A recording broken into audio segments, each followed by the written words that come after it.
Yo, yo, yo, what up, bitches? Guess who's back?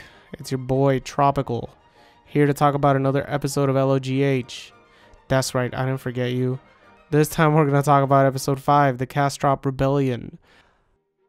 Okay, so what the fuck is the Castrop Rebellion? Well, long story short, the egomaniacal son of the former Treasury Secretary of the Galactic Empire, Maximillian Von Castrop, decides to wage war against the Galactic Empire after the former decides to confiscate the money that Daddy embezzled from the coffers of the Galactic Empire throughout his many years in office.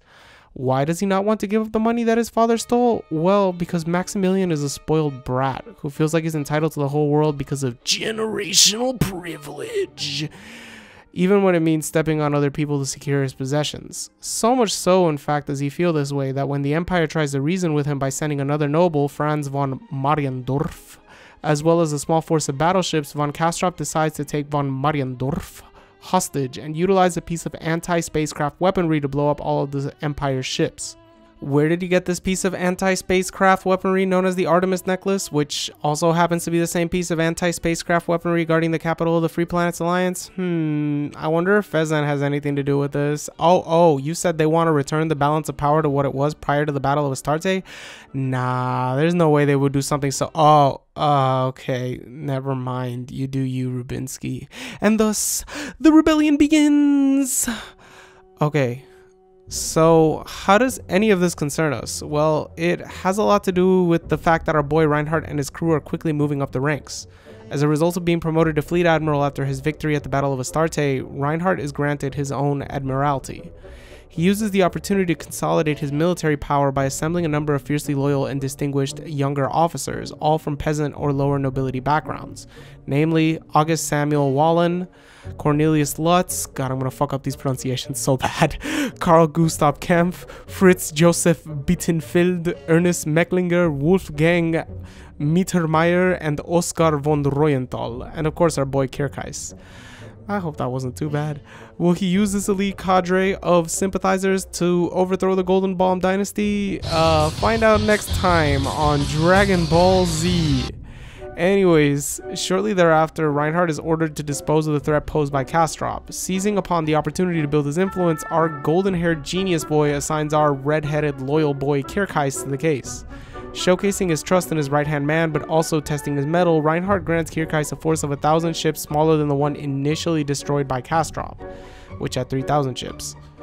1,000 ship difference, get it? Anyways, as Reinhardt, his admirals Mittermeier and Royenthal, and even the Secretary of State, the Marquis von Lichtenlade, implicitly know or comment upon, a victory given these conditions would virtually ensure Kirchies' promotion to Vice Admiral.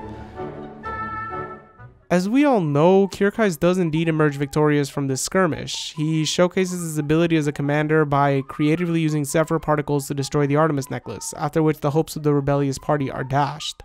The Castrop Rebellion then comes to an end when the tyrant Maximilian is quite literally backstabbed by his retainers, "Get got, bitch!" after he attempts to blame them for his actions and flee to Fezan without a care in the world for the fate of his retainers.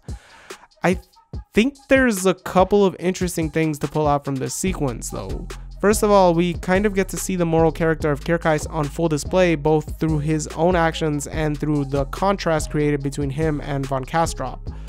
Von Castrop is licentious, tyrannical, and entitled. He treats his followers like crap, actively beating them or psychologically abusing them. His attire, as well as that worn by his followers and the structure of his palace, differs from the European-like style adopted in other parts of the empire in a way that sort of evokes images of ancient Rome or Greece. It's supposed to be majestic, but it's not. Because he himself, even if we're focusing on him, is a large, borderline obese man whose decadent way of living, along with his retainers, reminded me of a cruel, twisted version of Dionysus, the party god, and his half-human, half-animal followers, the satyrs. Von Castrop is effectively a coward drunk on his own hubris, whose foolish actions and lack of military capability led to his downfall. He's a symbol for the decadence of the imperial nobility, and perhaps a warning about its ultimate fate. Kirchies, on the other hand, is the splitting image of moral probity. He's a commander who's lenient in his treatment of others, but firm in his convictions about what's necessary to win. He shows this through his exchanges with one of his officers, who is caught drunkenly questioning Kirchies' ability to win the odds, seemingly stacked against them and told to shape up rather than being severely reprimanded for insubordination. And he does in fact shape up in time for the battle, testifying to the effectiveness of Kirchies' leadership ability. Besides the display of leadership ability and his aforementioned strategic prowess, Kirchies' compassion, mercy, and sense of justice are also put into full display during this episode.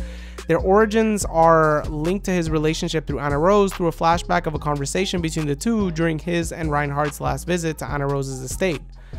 However, we see these traits put into action both through Kirchies' willingness to extend an olive branch in the form of a peaceable surrender to Von Castrop's party, which Maximillian refuses, as well as his latter conversation with Reinhardt wherein Kirchies regrets that a life was lost during his successful squandering of the rebellion. This is an interesting comment coming from a military officer in reference to a murderous rebel, as one would expect them to have a certain callousness when dealing with the life of an enemy commander. And although this respectful attitude towards seemingly all forms of life is praised by Reinhardt, as an audience member watching this scene for the second time, I kinda couldn't help but see this compassion as a trait that would later backfire on our boy Kirchies. Stay tuned to find out how. Peace. And please subscribe.